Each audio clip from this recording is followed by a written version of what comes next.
കൊല്ലം കുരീപ്പുഴയിൽ വൻ തീപിടുത്തം. കായലിൽ നിർത്തിയിട്ട 10-ലധികം ബോട്ടുകൾക്കാണ് പുലർച്ചെയോടെ തീപിടിച്ചത്. ബോട്ടുകളിലെ ഗ്യാസ് സിലിണ്ടറുകൾ പൊട്ടിത്തെറിക്കുന്നത് രക്ഷാപ്രവർത്തനത്തിന് വെല്ലുവിളിയാണ്. വിവിധ സ്ഥലങ്ങളിൽ നിന്നുള്ള ഫയർഫോഴ്സ് തീയണയ്ക്കാൻ ശ്രമം തുടരുന്നു.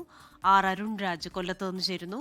അരുൺരാജ്, പുലർച്ചെയുണ്ടായ ഈ ഒരു തീപിടുത്തം അത് ഗ്യാസ് സിലിണ്ടർ പൊട്ടിത്തെറിച്ചതോടെ കൂടുതലായി വ്യാപിക്കുകയായിരുന്നു. കൂടുതൽ വിവരങ്ങൾ എന്തൊക്കെയാണ്?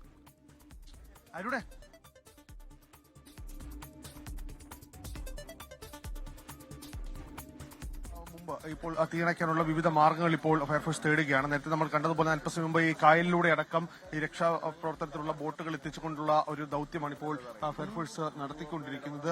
ഇക്കാര്യത്തിൽ ഇപ്പോൾ നേരിട്ട് കൊല്ലം ജില്ലാ കളക്ടർ എൻ ദേവിദാസ് അടക്കമുള്ളവർ നേരിട്ട് ഈ സ്ഥലത്ത് എത്തിച്ചേർന്നിരിക്കുകയാണ്. ഇത് സ്ഥിതിഗതികൾ അദ്ദേഹം ഇപ്പോൾ വിലയിരുത്തുകയാണ്. ഉന്നത പോലീസ് ഉദ്യോഗസ്ഥരുമായി അടക്കം സംസാരിച്ചുകൊണ്ട് ഈ സ്ഥിതികൾ എന്താണ്, ഇതുമായി ബന്ധപ്പെട്ട കാര്യങ്ങളിൽ ഒരു വിശദീകരണം തേടുകയാണ്. ഈ തീപിടുത്തമുണ്ടായ സാഹചര്യം അടക്കമുള്ള കാര്യങ്ങളിൽ ഈ കളക്ടർ ഇക്കാര്യങ്ങളിൽ ഉദ്യോഗസ്ഥരിൽ നിന്നൊരു വിവരങ്ങൾ ചോദിച്ചറിയുന്നു. മത്സ്യബന്ധന തൊഴിലാളികളിൽ നിന്നടക്കം ഈ വിവരങ്ങൾ തേടുകയാണ് ഇപ്പോൾ കളക്ടർ ചെയ്യുന്ന ദൃശ്യങ്ങൾ കാണാം. കാരണം ഇവിടെ ഈ വീട്ടമ്മയാണ് ഇത്തരത്തിൽ തീ വീഴുന്നതായി ആദ്യം കണ്ടത്. അവർ ഉടൻ തന്നെ ഫയർഫോഴ്സിനെയും പോലീസിനെയും വിവരം അറിയിക്കുകയായിരുന്നു. തുടർന്നാണ് പോലീസും ഫയർഫോഴ്സും ഈ സ്ഥലത്തേക്ക് എത്തിച്ചേരുകയും ഈ രക്ഷാപ്രവർത്തനം തുടങ്ങുകയും ചെയ്യുന്നത്. എന്താണ് ഈ തീപിടുത്തത്തിന് ഇടയാക്കിയ സാഹചര്യമെന്ന അന്വേഷണം വേണമെന്ന ആവശ്യം നേരത്തെ തന്നെ മത്സ്യത്തൊഴിലാളികൾ മുന്നോട്ട് വെച്ചിരുന്നു. ഇപ്പോൾ ഈ മത്സ്യത്തൊഴിലാളികളിൽ നിന്ന് കളക്ടർ വിവരങ്ങൾ തേടുകയാണ്. ആ വിവരങ്ങളുടെ അടിസ്ഥാനത്തിലായിരിക്കും ഇനി ഏത് തരത്തിൽ ഇനി ഇത് കാര്യങ്ങൾ മുന്നോട്ട് പോകണം എന്ന കാര്യത്തിൽ തീരുമാനമെടുക്കുക. എന്തായാലും അല്പസമയത്തിന് അദ്ദേഹം മാധ്യമങ്ങളെ കണ്ട് ഇക്കാര്യത്തിൽ ഉള്ള ഒരു അദ്ദേഹം മനസ്സിലാക്കിയ കാര്യങ്ങൾ വിശദീകരിക്കുകയും ചെയ്യും. നമുക്ക് ഈ ദൃശ്യങ്ങൾ കാണുന്ന പോലെ തന്നെ മത്സ്യത്തൊഴിലാളികളുമായി ഒരു വിവരശേഖരണം തേടുകയാണ്. കാരണം ഇത്രയധികം മണിക്കൂറായി തീയണയ്ക്കാൻ കഴിഞ്ഞിട്ടില്ല. വലിയ പ്രതിസന്ധിയുണ്ട്. ഏത് സാഹചര്യത്തിലാണ് ഇത്രയധികം ബോട്ടുകൾക്ക് നാശനഷ്ടമുണ്ടായത്, തീപിടുത്തമുണ്ടായെന്ന തീപിടുത്തമുണ്ടായത് എന്ന കാര്യങ്ങളിലടക്കം ഒരു വ്യക്തത ഇക്കാര്യങ്ങളിൽ വരുത്തുകയാണ്. അതിനുശേഷമായിരിക്കും ഇതുമായി ബന്ധപ്പെട്ട് ഒരു ഉദ്യോഗസ്ഥരിൽ അടക്കമുള്ള കാര്യങ്ങൾ വ്യക്തത വരുത്തുകയാണ്. പോലീസ് ഉദ്യോഗസ്ഥർ, നാട്ടുകാർ, ജനപ്രതിനിധികളടക്കമുള്ളവർ ഈ സ്ഥലത്തുണ്ട്. അവരിലൂടെ വിവരങ്ങൾ തേടുകയാണ് ഇപ്പോൾ കളക്ടർ ചെയ്യുന്നത്. ഇതിനുശേഷം ഇതുമായി ബന്ധപ്പെട്ട കാര്യങ്ങൾ, ആദ്യം രക്ഷാപ്രവർത്തനം, തുടർന്ന് ഇതുമായി ബന്ധപ്പെട്ട നാശനഷ്ടങ്ങളെ കണക്കെടുക്കാൻ, അതിനോടൊപ്പം തന്നെ ഇതുമായി ബന്ധപ്പെട്ട അന്വേഷണമടക്കം നടത്താനുള്ള തീരുമാനമാണ് നിലവിൽ എടുത്തിരിക്കുന്നത്. കൂടുതൽ ആൾക്കാരിൽ നിന്ന് ഇതുമായി ബന്ധപ്പെട്ട വിവരങ്ങൾ ഇപ്പോൾ കളക്ടർ ശേഖരിക്കുകയാണ്. കാരണം എന്താണ് സംഭവിച്ചതെന്ന കാര്യത്തിൽ വ്യക്തത വരുത്തണം. ഇത്രയധികം നാശനഷ്ടം ഉണ്ടായതാണ്.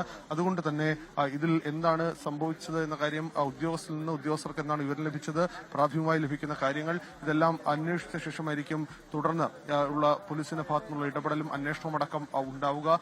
ഇപ്പോൾ ഇത് മത്സ്യത്തൊഴിലാളികൾ മുന്നോട്ട് വെക്കുന്ന കാര്യങ്ങൾ, അവരുടെ പരാതികൾ, അത് പൂർണ്ണമായി ഇപ്പോൾ കളക്ടർ കേൾക്കുന്ന സാഹചര്യമാണുള്ളത്.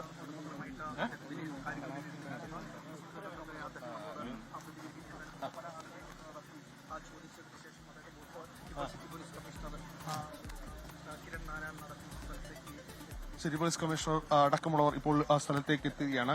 കൊല്ലം സിറ്റി പോലീസ് കമ്മീഷണർ, കളക്ടർ, കൊല്ലം ACP അടക്കമുള്ളവർ സ്ഥലത്തേക്ക് എത്തിച്ചേർന്നിട്ടുണ്ട്.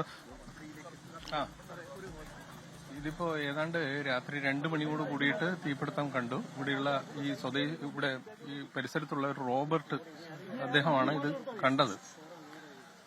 ഏതാണ്ട് 10ഓളം ബോട്ടുകൾ തീപിടിച്ചതായിട്ടാണ് മനസ്സിലാക്കുന്നത്. അപ്പൊ അതില് തീ പടരുന്നതിന് മുമ്പ് തന്നെ സ്ഥലവാസികളും റോബർട്ടും അതുപോലെ ഇവിടെ ഉണ്ടായിരുന്നവരെല്ലാം കൂടിയിട്ട് അത് പടരുന്നത് തടസ്സപ്പെടുത്തി ബാക്കി 10ഓളം ബോട്ടുകളാണ് തീപിടിച്ചിരിക്കുന്നത്. അതിൽ നീണ്ടകര സ്വദേശി ഒരു ലോറൻസിന്റെ ബോട്ടുണ്ട്. ബാക്കി 9 ബോട്ടുകൾ തിരുവനന്തപുരം പൊഴിയൂർ സ്വദേശികളായിട്ടുള്ളവരാണ്. അവരെല്ലാവരും ഈ ദിവസങ്ങളിൽ തെരഞ്ഞെടുപ്പുമായി ബന്ധപ്പെട്ടിട്ട് ഈ മത്സ്യബന്ധനമൊക്കെ നിർത്തിയിട്ട് പോയതാണ്. അതാണ് ഇപ്പോൾ മനസ്സിലാക്കിയത്. പ്രാഥമികമായിട്ടുള്ള മനസ്സിലാക്കിയ കാര്യങ്ങളാണ്.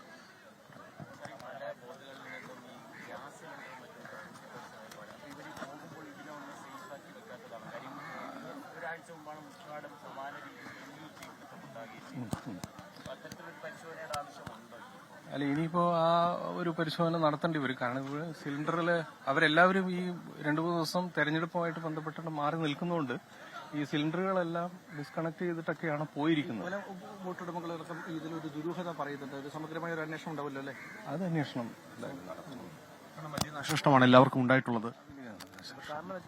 ലോകത്തെവിടെയായാലും ഏത് സമയത്തും 24 വാർത്തകളും ഓഗ്മെന്റഡ് റിയാലിറ്റി പാക്കേജുകളും എക്സ്പ്ലെയിനറുകളും വിശദമായി കാണാൻ ഞങ്ങളുടെ യൂട്യൂബ് ചാനൽ നിങ്ങൾക്ക് സബ്സ്ക്രൈബ് ചെയ്യാം.